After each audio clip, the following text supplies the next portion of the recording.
नाजरीन, खुदावंद यीशु मसीह के खूबसूरत तरीन नाम में गवाही टेलीविजन के प्लेटफॉर्म से प्रोग्राम चिरागे राह लेकर आपकी खिदमत में हाजिर हूं।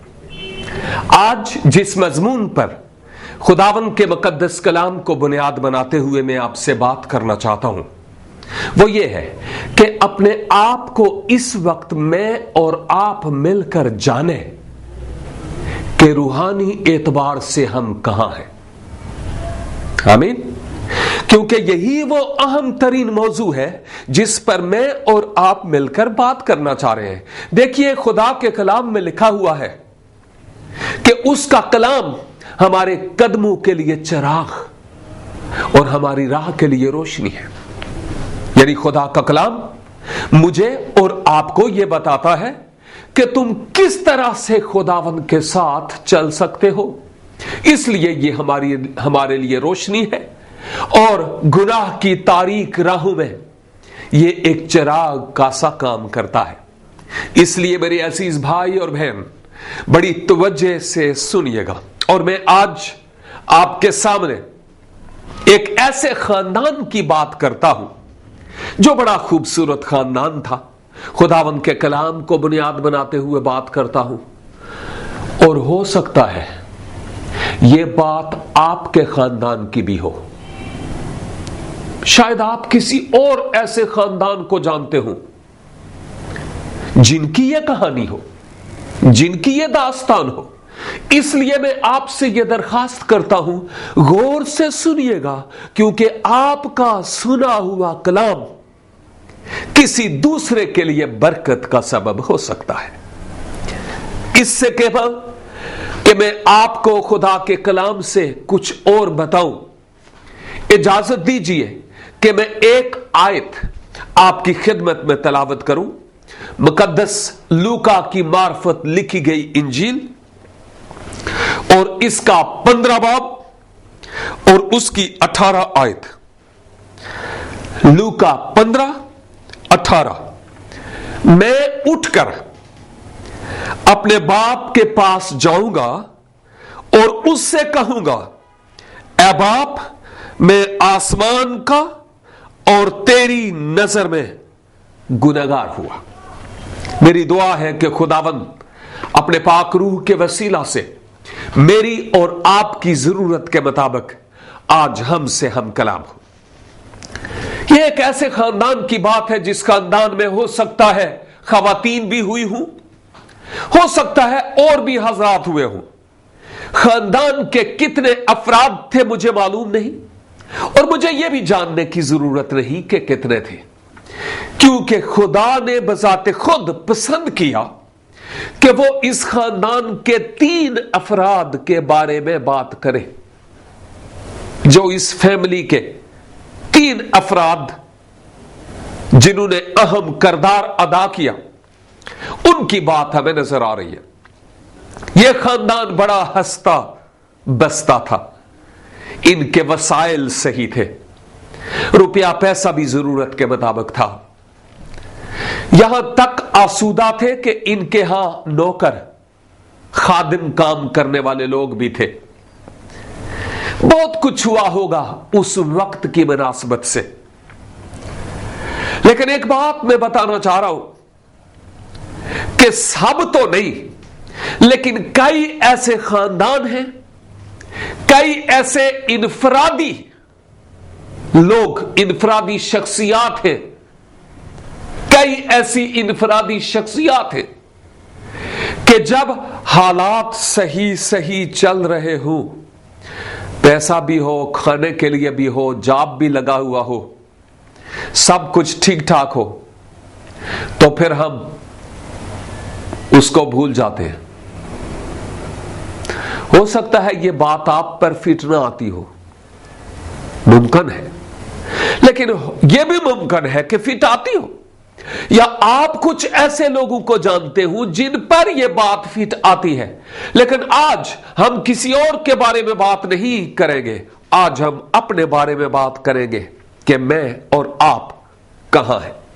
मैं आपको यह भी बताना चाह रहा हूं कि खुदा ने जब इंसान को बनाया तो खुदा का मकसद ही यही था کہ انسان کی خدا کے ساتھ رفاقت ہو اور جنت ارضی یعنی باغ عدن جس میں خدا نے انسان اول کو یعنی حضرت آدم کو رکھا وہ ایک ایسا کامل اور پرفیکٹ ماحول تھا جس میں ناپاکی کا کوئی عنصر نہیں تھا.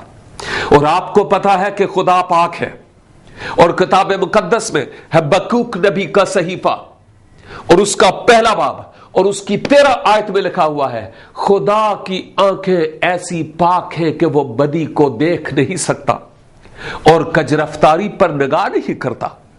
تو اندازہ کیجئے کہ خدا کامل ہے، پرفیکٹ ہے، کامل ماحول میں ہے، لیکن جب اس نے انسان کو بنایا اس کو کامل ماحول میں رکھا. انسان کی ذات میں کوئی گناہ نہیں تھا کیونکہ خدا 2 نمبر چیزیں نہیں بناتا، خدا 1 نمبر بناتا ہے. اس نے آدم کو 1 نمبر بنایا، اسی لیے تو ہم آدم کو اشرف المخلوق کہتے ہیں. اور خدا نے بھی جب انسان کو بنایا تو اس کے بعد خدا نے کہا بہت اچھا. چنانچہ خدا کے کلام کے مطابق جو بات ہم دیکھتے ہیں وہ یہ ہے کہ جب آدم خدا کی حضوری میں اس کی رفاقت میں ایک پرفیکٹ ماحول میں تھا تو پھر کیا ہوتا ہے؟ حضرت آدم نے وہ کر دیا جس کے کرنے سے خدا نے ان کو خبردار کیا تھا، منع کیا تھا. اور اس کے بعد وہ اس کامل ماحول سے خارج ہو گئے. یہی بات تو تھوڑی دیر پہلے میں آپ کے گوش گزار کر رہا تھا کہ بعض اوقات جب حالات صحیح ہوں، سب کچھ صحیح ہو تو پھر ہم اس کو بھول جاتے ہیں. اور پھر کیا ہوتا ہے؟ حضرت آدم اس خطا کے سبب سے، اس گناہ کے سبب سے، اس نافرمانی کے سبب سے خدا کی حضوری میں نہ رہ پائے، ان کو وہاں سے نکال دیا گیا. اور میرے عزیز، جب میں اور تو خدا کے ساتھ چل رہے ہوں، جب میرے اور آپ کے یعنی ہمارے اور خدا کے بیچ میں گناہ جیسا کاربن آ جائے، کوئی رکاوٹ پیدا ہو جائے، تو پھر ہم خدا کی حضوری میں، اس پاکیزہ ماحول میں، روح کی آزادی میں ہم ویسے نہیں رہتے. ہمارے اندر ہمارا ضمیر اور خدا کا روح ہمیں مارتا رہتا ہے اور بتاتا رہتا ہے کہ تم کہاں ہو. بائبل مقدس کی اس داستان میں ایک باپ جس کے 2 بیٹے تھے، ان میں سے چھوٹا بیٹا ایسا بیٹا تھا جس کے پاس سب کچھ تھا. چھوٹے اگر خاندان میں جو سب سے چھوٹا ہوتا ہے نا، اکثر والدین کا بھی اور باقی خاندان کے افراد کا لاڈلا ہوتا ہے. مجھے پتا ہے آپ ایک دوسرے کی طرف دیکھ رہے ہیں کیونکہ آپ کے خاندان میں بھی اسی طرح سے ہے. وہ جو سب سے چھوٹا ہے وہ بہت لاڈلا ہوتا ہے. میں بھی اپنے خاندان میں سب سے چھوٹا تھا. ہم کل 9 بہن بھائی تھے، کانوں کو ہاتھ نہیں لگانا، اور سب سے چھوٹا والا میں تھا، the 9th one، 9. لیکن میرے کہنے کا مطلب یہ ہے، یہ بھی چھوٹا تھا لیکن یہ چھوٹا بڑے پر آسائش ماحول میں ہے. باپ بھی ہے، خاندان کے افراد بھی ہیں، نوکر چاکر غلام سب کچھ، روپیہ پیسہ اچھا کھانے پینے کے لیے، اچھا پہننے کے لیے ہے. لیکن یہ ماحول اس کو راس نہیں آیا، اور اس ماحول کے راس نہ آنے کے سبب سے وہ اپنے باپ کو کہتا ہے ابا حضور جو میرا حصہ ہے، جو میرے پیسے ہیں وہ مجھے دے دیں تاکہ میں دور دیس میں جاؤں، یعنی پردیس میں، کہ میں دور پردیس میں جاؤں اور وہاں جا کر بزنس کروں، کاروبار کروں. یہ اس نوجوان کی آرزو، یہ اس نوجوان کی خواہش تھی. لیکن ہوتا کیا ہے؟ ہو سکتا ہے باپ کے اور بیٹے کے بیچ میں طویل بحث چلی ہو، مجھے نہیں معلوم. پہلی ہی بار ابا حضور نے اس کے نام چیک لکھ دیا، یا پہلے دن، یا 1 ہفتہ لگ گیا ہوگا، یا مہینہ لگ گیا ہوگا، پتہ نہیں کب سے بیٹا اپنے باپ سے अपना हिस्सा मांगता था, मुझे मालूम नहीं। लेकिन एक और बात बताता चलो, बात से बात निकल रही है। हो सकता है कि इस नौजवान की ऐसे लड़कों के साथ, ऐसे नौजवानों के साथ दोस्ती थी जो उसको ले उड़े। नौजवानों, मैं आपसे पूछता हूं, आपकी दोस्ती कैसे लोगों से है? ऐसे लोगों से जो आपको ले उड़ने वाले हैं, या ऐसे जो आपको वापस लाने वाले हैं? सुन रहे? यह पैगाम खुसूसी तौर पर आपके लिए और मेरे लिए है। इसीलिए तो कह रहा था बारहा बार कि गौर से सुनिएगा, क्योंकि ये बातें मेरे लिए और आपके लिए है। चुनाचे क्या होता है, बिलाखिर बाप ने वो चेक लिख के अपने बेटे को दे दिया। बेटा ले गया और अपने घर से दूर, कितना अरसा अपने बाप के घर से दूर रहा मुझे मालूम नहीं है। लेकिन जब वो गया तो चूंकि उसके पास पैसे थे, उसके दोस्त भी बहुत हो गए, पैसा खर्च करने के रास्ते दिखाने वाले भी बहुत हो गए। और जब तक उसके पास पैसा था, उसके दोस्त भी बहुत सारे थे।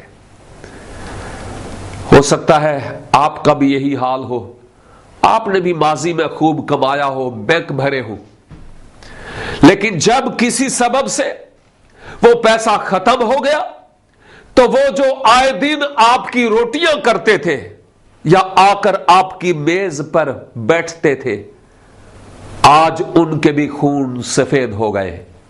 और हो सकता है वो आपको पूछते तक ना हो। या शायद कई ऐसे खानदानों को आप देखते हैं, पैसे हैं तो दोस्त भी बहुत, पैसे हैं तो रिश्तेदार भी बहुत, पैसे नहीं तो अपने बेगाने हो जाते हैं। यह दौर ऐसा ही खुदगर्जी का और नफ्सा नफसी का है।